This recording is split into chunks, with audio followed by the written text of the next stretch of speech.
दी छोड़ सतगुरु रामपाल जी महाराज जी की जय हो। सतसाई भगत जी, आप जी कह रहे हैं कि पंजाब के किसी व्यक्ति ने सतगुरु देव जी की आवाज की जांच करवाई है किसी लैब में, और उस लैब की रिपोर्ट आई है कि संत रामपाल जी महाराज जी की ही ये आवाज है। देखिए भगत जी, इस भक्ति मार्ग को और सतगुरु को जानने के दो तरीके हैं। एक तरीका तो ये है कि आप सामान्य व्यवहार से आप परमात्मा को पहचानने की कोशिश करोगे, और दूसरा तरीका है आध्यात्मिक आधार से, तत्व ज्ञान को आधार बना के परमात्मा को पहचानने की कोशिश करोगे। तो पहले वाले तरीके से, जो कि सामाजिक तरीका है, एक व्यवहारिक तरीका है, उस तरीके से आप जी लाख जन्म में भी संत रामपाल जी महाराज जी को या उनकी भक्ति को नहीं पहचान पाओगे। और दूसरा तरीका है आध्यात्मिक तत्व ज्ञान वाला, केवल उसी से परमात्मा की पहचान होती है, दूसरा कोई तरीका नहीं होता है। आप बेंगलोर की जिस लैब की चर्चा कर रहे हैं कि वहां से रिपोर्ट आई है कि हिसार जेल से जो ऑडियो आई है और जो संत रामपाल जी महाराज जी के सत्संगों वाली आवाज है, दोनों एक ही हैं। भगत जी, इस भक्ति मार्ग में हर व्यक्ति के अपने अपने विचार होते हैं, अपने अपने मत होते हैं। मत वैसे एक ही चलता है इसमें परमात्मा का, लेकिन जिस व्यक्ति ने जितना इस मार्ग को समझा है उस हिसाब से दास बात कर रहा है कि भक्ति मार्ग पे सतगुरु के सत्संगों को समझने के बाद में हर व्यक्ति के अपने अपने मत होते हैं। क्योंकि परमेश्वर कहते हैं, जिसकी जितनी बुद्धि उतना दे बताए, उसका बुरा मत मानियो, अधिक कहां से लाए। और परमात्मा की वाणी भी है कि जेता घट तेता मता, घट घट सोच विचार। तो भगत जी, यहाँ सबके अपने अपने मत हैं, सबके अपने अपने विचार हैं। कोई किसी प्रकार से भी सोच सकता है, किसी की सोच पे कोई भी प्रतिबंध नहीं है। और जिस लैब की आप बात कर रहे हैं भगत जी, ये आप तो बेंगलोर की बात कर रहे हो बड़े भैया, मैं आपको दुनिया की सबसे बड़ी लैब की बात बताता हूं। जो दुनिया की बड़ी बड़ी लेबोरेटरी हैं, जिन्होंने शोध किए और कई वर्षों के बाद उन वैज्ञानिकों ने उन्हीं लेबोरेटरीज में शोध कर करके, गहन अध्ययन कर करके, दुनिया भर के प्रपंच लगा लगा के उन्होंने ये निष्कर्ष निकाल दिया और पाठ्यक्रम की पुस्तकों में लिख दिया कि इंसान की उत्पत्ति बंदर से हुई है। क्या कहा उन लेबोरेटरीज ने? कि इंसान की उत्पत्ति बंदर से हुई है। अब आप बताइए बड़े भैया, एक तरफ तत्व ज्ञान कहता है, अध्यात्म कहता है कि इंसान एक अलग योनि है और बंदर एक अलग योनि है, और ये आपकी लेबोरेटरी, आपके वैज्ञानिक कह रहे हैं कि इंसान की उत्पत्ति बंदरों से हुई है। और फिर आप कहते हो कि बेंगलोर की लेबोरेटरी ने साबित कर दिया कि हिसार जेल से आने वाली ऑडियो और संत रामपाल जी महाराज जी के सत्संग दोनों सेम है। अब इससे ज्यादा मैं कुछ नहीं बोलूंगा भगत जी।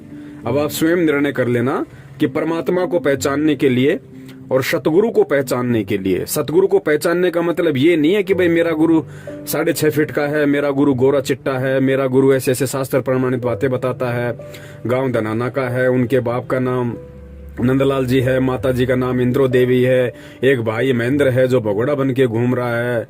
ये सतगुरु को पहचानने का यही फॉर्मूला नहीं होता भगत जी। सतगुरु को पहचानने के लिए तत्व ज्ञान वाली आंखें चाहिए भगत जी।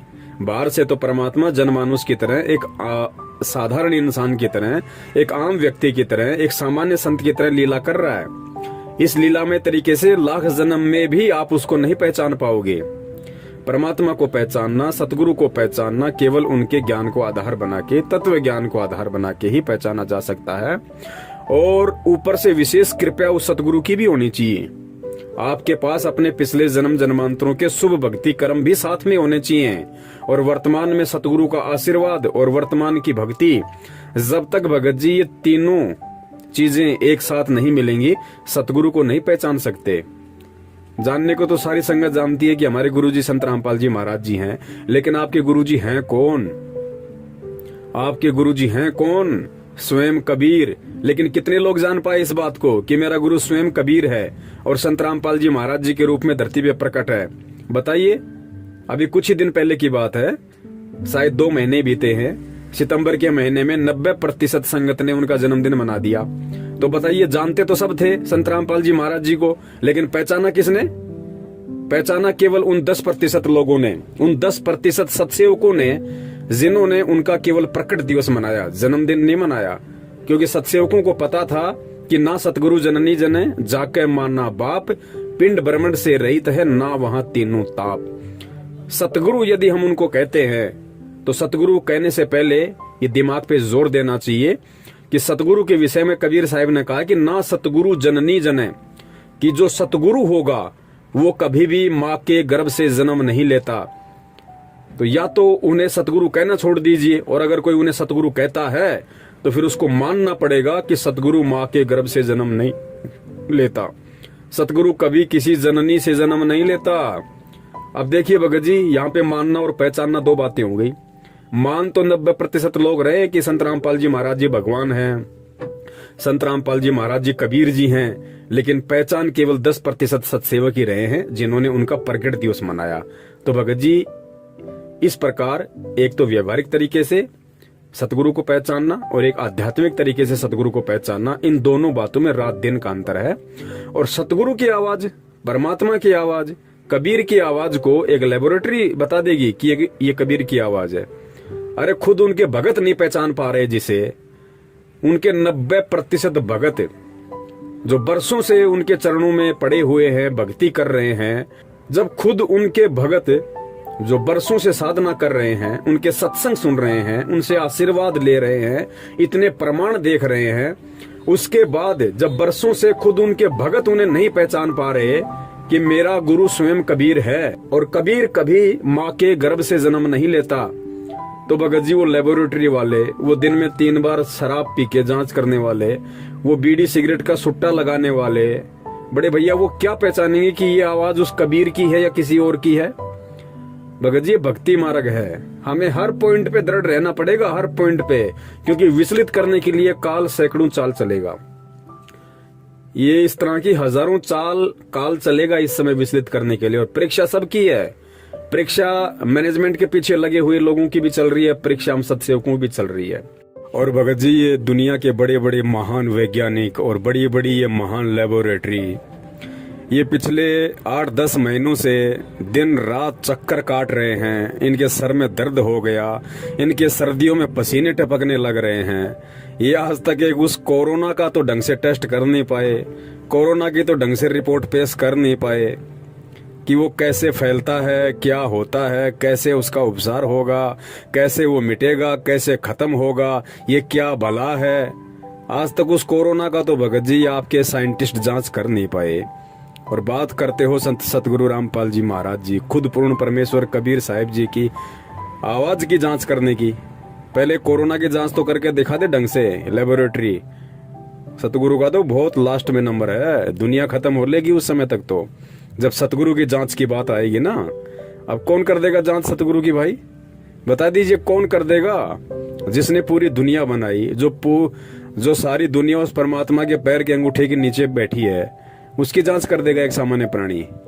4 अक्षर पढ़ के, सफेद कोट पहन के, 4-5 आपस में तत्व मिला के हैं दुनिया को मूर्ख बनाने वाले ये काल जीवन विज्ञान भगत जी ये परमात्मा की जांच कर देंगे भैया? भगत जी सोचो, विचार करो, ये लेबोरेटरी किसने बनाई? किसने बनाई भाई? इंसान ने ना। और इंसान को किसने बनाया? सतगुरु ने। तो बड़े भैया, जिस इंसान को सतगुरु ने बनाया है वो इंसान सतगुरु की जांच कर देगा? भगत जी विचार करो, ये तत्व ज्ञान है, धोखा मत खा जाना। काल हर तरीके से झकझोर के देखेगा। एग्रीमेंट है परमात्मा का और काल का, दोनों का। परमात्मा ने अपना ज्ञान दे दिया, खुला छोड़ दिया। अब काल की बारी है। काल ने कहा था परमात्मा आप केवल उसी को स्वीकार करना जो आपका ज्ञान समझ के चले, और जो आपका ज्ञान ना समझे वो मेरी हद में। तो भाई काल अपने अपनों को छांट रहा है जो काल की हद में है, जो अभी सतगुरु के ज्ञान को समझ नहीं पाए, सतगुरु को सतगुरु नहीं मान पाए, भगवान को पहचान नहीं पाए, काल उनको छांट रहा है, उनकी छटनी कर रहा है और फिर उनसे कुकर्म करवा के अपने पाले में ले रहा है। यही परमात्मा से दूर होना है। अब जिन जिन लोगों ने इस पीले पर्चे के आदेश पे जितने भी कुकर्म किए हैं, वो छटनियां थी, वो छट चुके हैं। वो लोग परमात्मा की हद से बाहर हो चुके हैं, वो काल के खेमे में जा चुके हैं।